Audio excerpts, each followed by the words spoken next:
सास गुरु है बहुर चेला, सास गुरु है बहुर चेला, नाम जपे वह आठों बेला, नाम जपे आठों बेला। उस सास का भूत विचार रहते दिन ब्याही,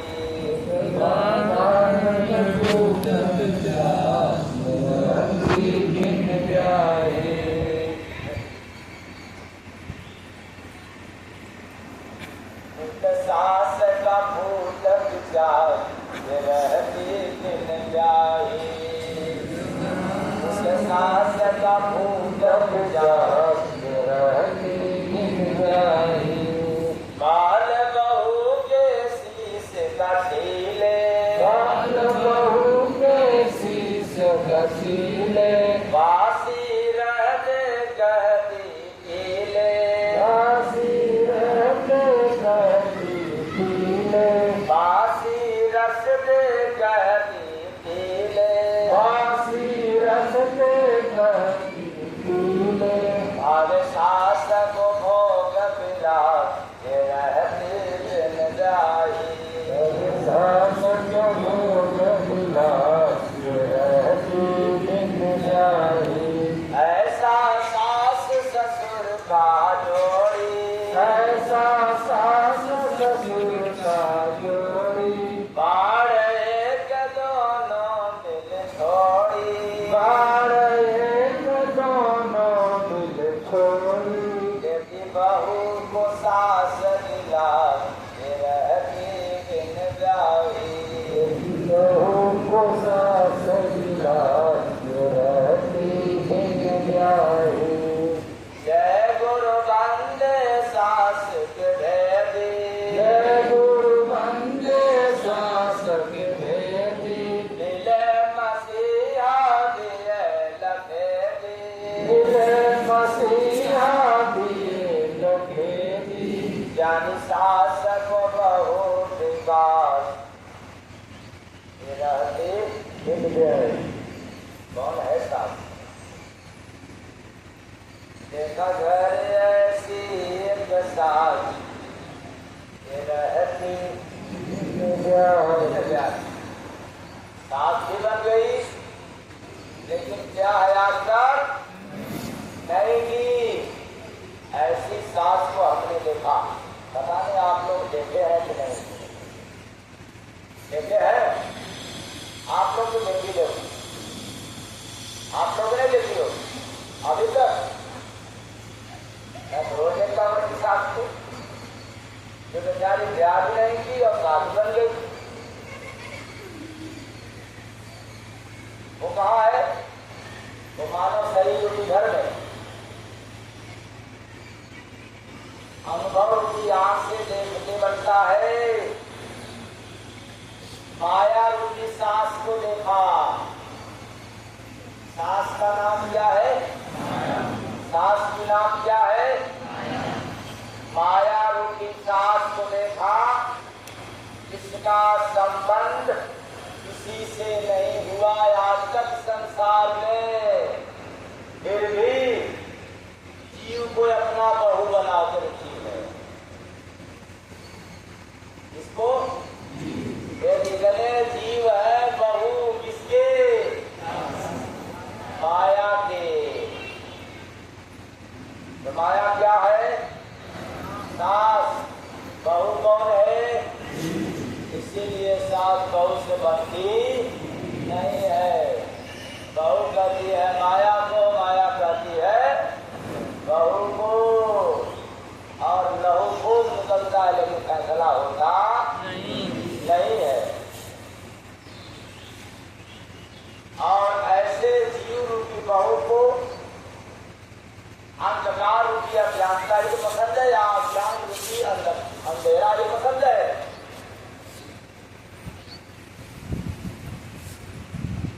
और जब सास ही ऐसी है तो बहू का व्यवहार कैसा होगा? इस घर में बहू जाती है और सास से पटरी नहीं खाती, संबंध अच्छा नहीं रहता, तो घर बिखर जाता है कि समझ जाता है? हाँ, बिखर जाता है। बिखर जाता है। और सास बहू में संबंध अच्छा रहे तब घर सुधर जाता है। लेकिन ये माया रूपी सास और रूपी बहू का ये मनुष्य सन रूपी घर में संबंध इसका अच्छा नहीं है। इसलिए अच्छा नहीं भाई। यह बहू किस काम के लिए आई? अपने पति को याद करने के लिए।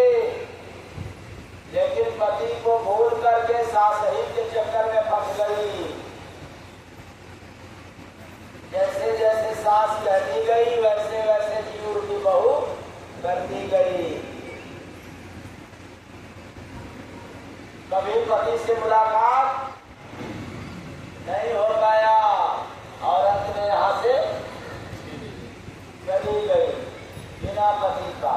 वैसे जैसे ये देवियां तुलसी माई को हर साल दुल्हन बनाकर अपने अपने माई को हर साल दुल्हन बनाकर और बिना दुल्हा बुलाए विवाह करा के भेज देती है। पता नहीं दुल्हा से मुलाकात करवाती है कि नहीं करवाती। ऐसे ही प्रथा मनुष्य मन मंदिर में है। दुल्हा रूपी परमात्मा से और दुल्हन रूपी जीव से कभी मुलाकात नहीं हो पाया। ये साफ करने ही नहीं दी। इसलिए बड़ा गहरा रिश्ता हो गया, संबंध हो गया। तो देखा घर ऐसी के साथ रहती दिन जागी।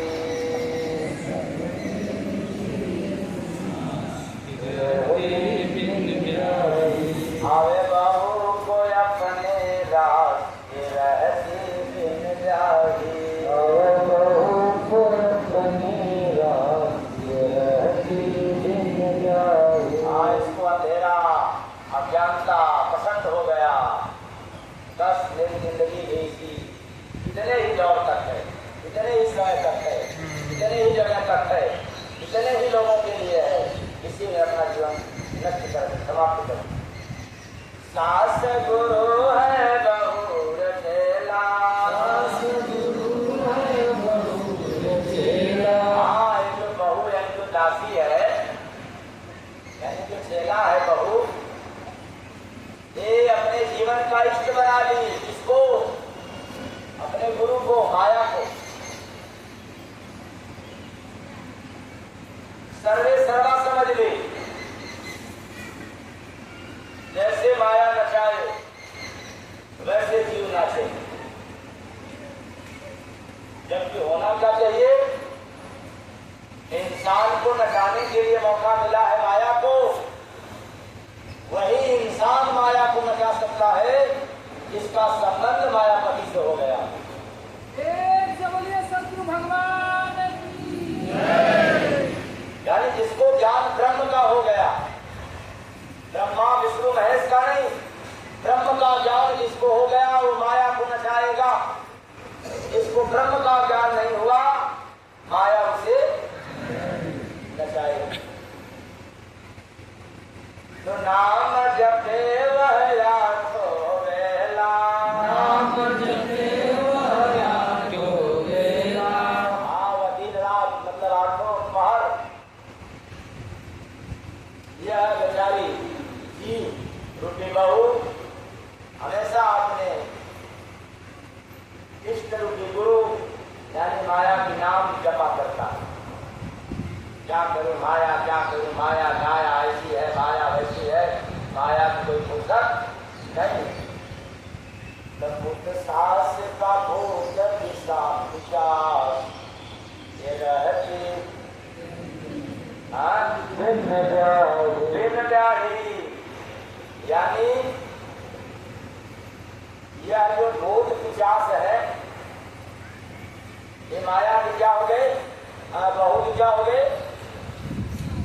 आज बुद्ध सास का अरे उस सास का भूत विचार ये रहती दिन जाए सास का भूत विचार ये रहती दिन जाए। तो माया के दो पुत्र है, माया रूपी सास के दो पुत्र हैं, जो भरम रूपी भूत। पहले पुत्र का नाम क्या है? भरम। जो माया की काम करता है, माया से स्नेह लगाता है, उसके जिंदगी में सबसे पहले क्या पैदा हो जाता है? भरम। ब्रह्म नहीं, भरम। भरम नहीं, न भरम न ब्रह्म, भरम। ये भरम रूपी पुत्र का जन्म हो जाता है, इसका प्रीत माया से हो जाता है। और पाखंड रूपी पिशाच, यानी जो माया में लिप्त है उसके बाद पाखंड बहुत ज्यादा है, इसलिए पाखंड रूपी पिशाच भी उसके साथ रहते हैं, उस माया के साथ, सास के साथ। देखो शादी नहीं की माया, सास बन गई, शादी नहीं की, लेकिन उसके बाद जो औलाद है पाखंड और भरम। आप लोगों के पास भ्रम नहीं है। अगर कोई कह दे कि आपके घर की कोई देवी परेशान कर दे तो आपको भ्रम नहीं होगी, हो जाओगे। हाँ, जैसे भ्रम में हुआ कि माया के संतान पैदा हो गया, अब वो धीरे धीरे बढ़ता जाएगा, अब उसकी सेवा सत्कार आपको करना पड़ेगा, फिर आपको पाखंड भी तो करना पड़ेगा। अरे घर की देवी परेशान कर रही है तो अब लाओ पाखंड में भाई, अब अगरबत्ती लाओ, धूपबत्ती लाओ, दखान लाओ, घी लाओ, कहीं कहीं मुर्गा लाओ, दारू लाओ, पता नहीं क्या क्या लाओ, अब तो पाखंड फट गया। भरम और पाखंड। सास के पास दो औलाद, तो पुत्र सास का भूत विचार ये रहते दिन जाए। सास का भूत विचार ये रहते दिन जाए। बाल बहू के शीश कसीले, बाल बहू के शीश कसीले। बाल, बाल का मतलब लंबा होता है ना, छोटा। अच्छा, तो हम जब बाल शीश जरूर होगा, सर जरूर हो जाए शीश। तो कबीर साहब अपने जमाने में क्या कहते कि शीश लिए जो गुरु मिले, तो लोगों ने क्या समझ रखा, शीश का मतलब कि गर्दन ही काट के दे दो गुरु महाराज को। तो भैया हम तो ऐसे गुरु के पास नहीं जाएंगे जो अपना हमारा सर काट के बलिदान दे रहा है, तो फिर हम गुरु करके करेंगे क्या? क्या मिलेगा हमको? अरे नहीं, अभिमानी व्यक्ति का शीश कभी नहीं दिखता। जो अहंकारी व्यक्ति होते हैं वो शीश झुकाना पसंद नहीं करते।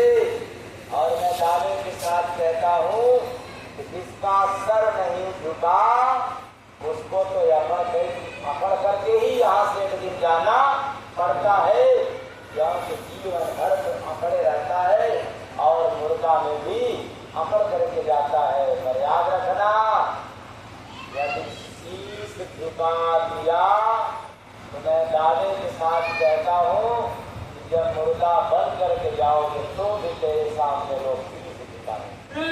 सतगुरु भगवान मुर्गा होने के बाद भी, और जब अकड़े रहोगे तब अरे ये तो बड़ा आदरमान, चलो भाई आराम रखे, आप ही बस कोरम पूरा कर लोगे जैसे अहंकारी करता है कोरम पूरा। तो बाल बहू के शीश का छीले, बाल बहू के शीश का छीले। अहंकार की शीश का बड़प्पन की बाल, अहंकार की शीश का बड़प्पन जैसे आप लोग देखिए ना, आदमी के पास बैठ जाता है तो खुद खींचना चालू कर देता है और अपना हाँकना शुरू करता है, मैं ऐसा वैसा, जानते हैं ना, मैं फला जगह पर गया तो ये तीर मारा था, बताने के पास गया तो ऐसा कर दिया था, अरे जानते हो ना मैं पहले बुजुर्ग था, अरे मैं पहले ऐसा था वैसा था, बड़ा दुनिया हाँकता। आप लोगों में से इसमें से कुछ लोग होंगे जो बड़ बोली बोलते हैं, बैठ जाएंगे तो बड़े बोली बोलेंगे, बड़प्पा। इसका मतलब कि उनके पास अहंकार छिपा है। क्या छिपा है?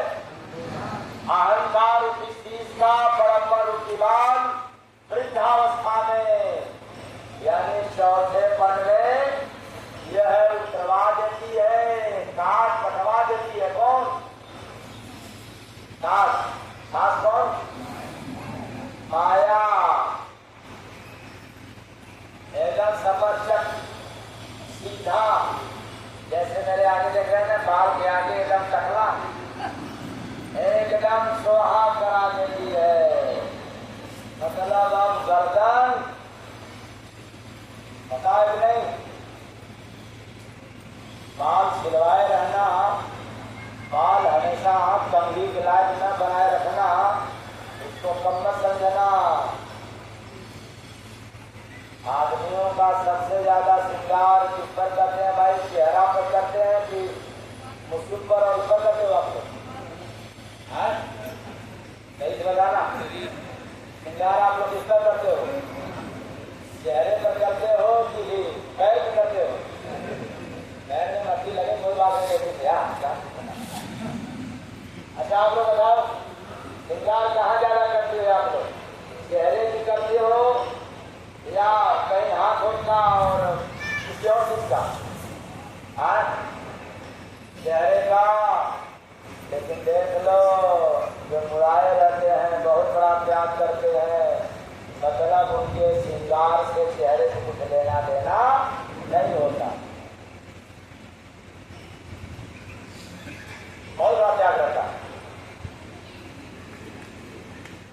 इसलिए तो आप लोग कंघी रहे न रहे, आजकल तो जब मैं निकलता हूँ कभी कभी या कहीं चलता हूँ, मोबाइल जो है नहीं, यहाँ शीशा में बेटा मोबाइल ये काम कर रहा है।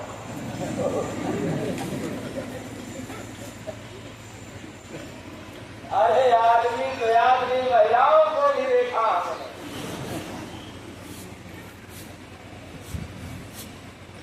बेचारी एक दीदी सुबह सुबह उठते ही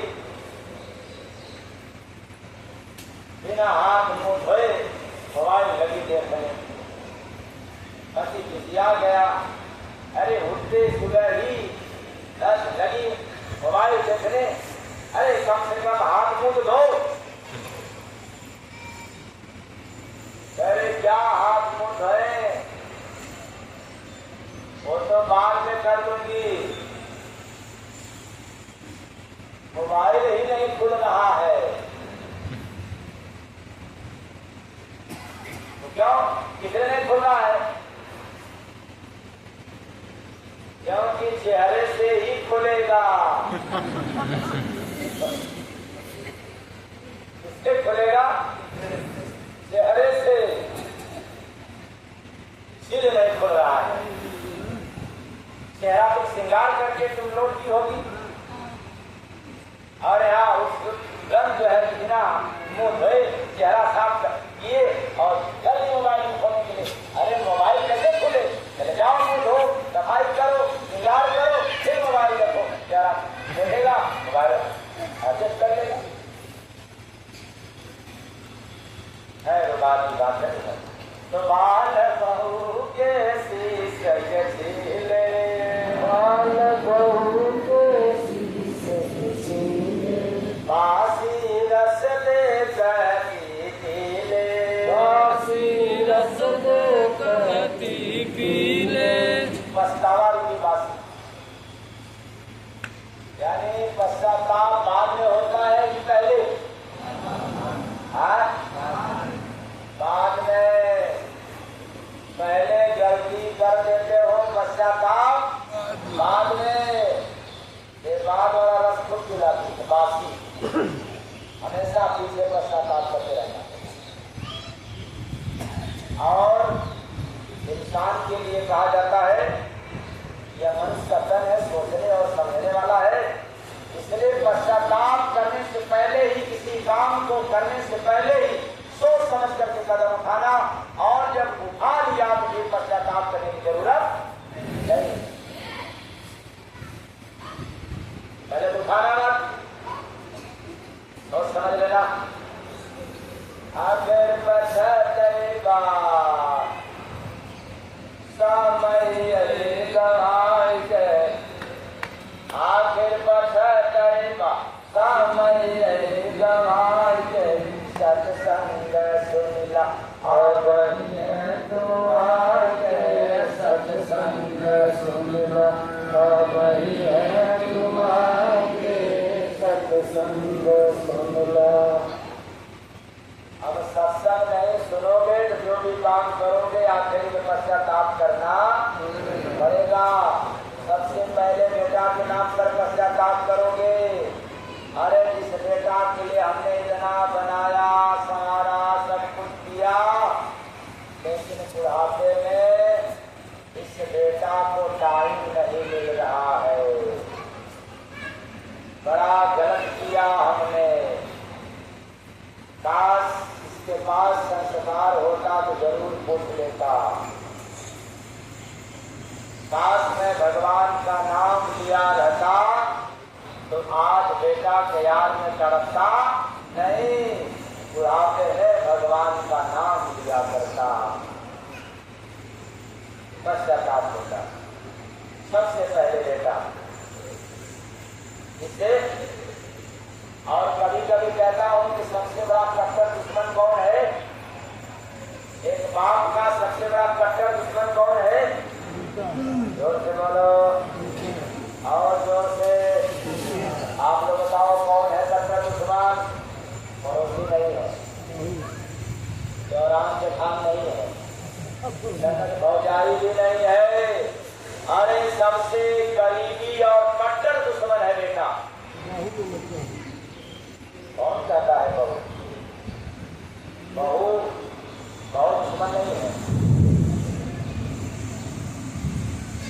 और बुरा न लगे आप लोगों को, बहू के ऊपर अंगुली उठाने वाला सास ससुर सबसे बड़ा कट्टार होते हैं। स्वामी जी एक प्रश्न हो कि अगर बहू जैसे ना आई हो तो बेटा दुश्मन लोग तो हो ना सके, बेटा ये लोग का दुश्मन हो तब तक ना रह, जब बहू के आने के बाद ही दुश्मन होला। हाँ बिल्कुल, बात मैं आपकी मान रहा हूँ कि बहू के आने पर ही दुश्मन बाप होता है, बात मैं मान रहा हूँ, लेकिन इसके जिम्मेदार बहू नहीं है, इसके जिम्मेदार माता पिता। कौन? माता पिता। वो कैसे? आज के दौर में हर माता पिता चाहते हैं कि हमारा संतान चाहे लड़का हो या लड़की पढ़ लिख ले, काम न करे तो पढ़ ले, यही बात। और देवियां तो यहाँ तक कि काम करने तक भी नहीं देती है और खूब पढ़ाती। बोलो आया ना? आज उसी तरह से जो बहू बन करके आने वाली है वो भी तो काम न करके पढ़ी है। अरे बहू कितनी गद्दार है कि आई हुई बेटी को तुरंत काम लेना चालू कर देती। बोलो खतरनाक कौन है? कमी किसके अंदर है? सास के अंदर कि बहू के अंदर? और वह सास भी तो माँ होगी। अगर हर माँ अपने बेटियों से काम लेकर के पढ़वाती तो जब बहू बन करके जाना होता तो ये तकरार होता नहीं। इसलिए सबसे बड़ा जिम्मेदार किसका है? एक माँ का है, बाप का है। डिग्री चाहिए, सास को भी डिग्री चाहिए, अरे पति को भी डिग्री चाहिए।